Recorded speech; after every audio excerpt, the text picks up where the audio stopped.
వచ్చినాక ఎవడన్నా బాగుపడ్డాడు అంటే ఒక కరెంట్ మోటార్ వైండింగ్ దుకాణంలో ఒక్కడు బాగుపడ్డాడు. ఎవరికి గిరాకీ లేదు. నేను గజ్వేల రాంగా చూసుకుంటూ వచ్చి 100 టూలెట్ బోర్డులు ఉన్నాయి. అన్ని దుకాణాలు ఎత్తిపోతున్నాయి. ఒక మోటార్ వైండింగ్ దుకాణాలు మాత్రం చెప్తాం. ఎందుకంటే మోటార్లు బాగా గాలిపోతున్నాయి, కరెంట్ సరిగ్గా వస్తుంది. కాంగ్రెస్ వచ్చినాక రివర్స్ అయిపోయింది మొత్తం. మీకు ఒకసారి గుర్తుందో లేదో పాతది నేను యాద్ చేస్తా. కేసీఆర్ ముఖ్యమంత్రి ఉన్నప్పుడు చంద్రబాబు నాయుడు ఆంధ్రలో మాట్లాడింది ఒకసారి.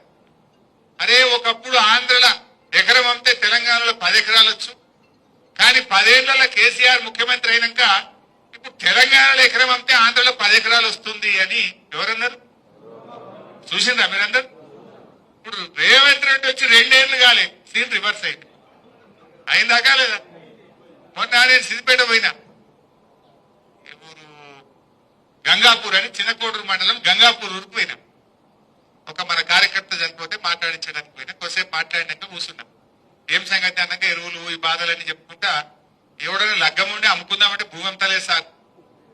ఏమైతుందంటే 40 లక్షలకి అడుగు తీయలేదు, ఇప్పుడు 20కి ఇస్తామంటే కూడా ఎవడత్తలేడు అన్నాడు. అంటే ఇప్పుడు ఏమైంది? సీన్ రివర్స్ అయింది. ఆడ చంద్రబాబు నాయుడు అయింది, రేవంత్ రెడ్డి అయింది.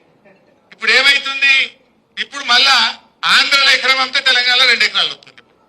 అయిందా లేదా? గజ్వేల్లో మీ అందరికి అనుభవమే ఉంటుంది. రేట్లు తగ్గినాయా పెరిగినాయా? ఎంత తగ్గినాయి? సగానికి సగమైంది. ఇంకా 2 ఏళ్ళు ఉంటే ఇంకేమవుతుందో. దోసాల్లో సగమైంది. ఈ రేవంత్ రెడ్డి ఇంకో ఏడాది 2 ఏళ్ళు ఉంటే ఇంకెంత తగ్గుతుందో.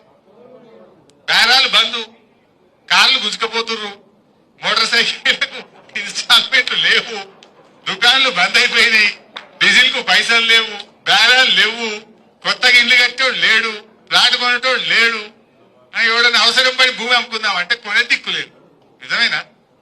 ఇది రేవంత్ రెడ్డి పాలన.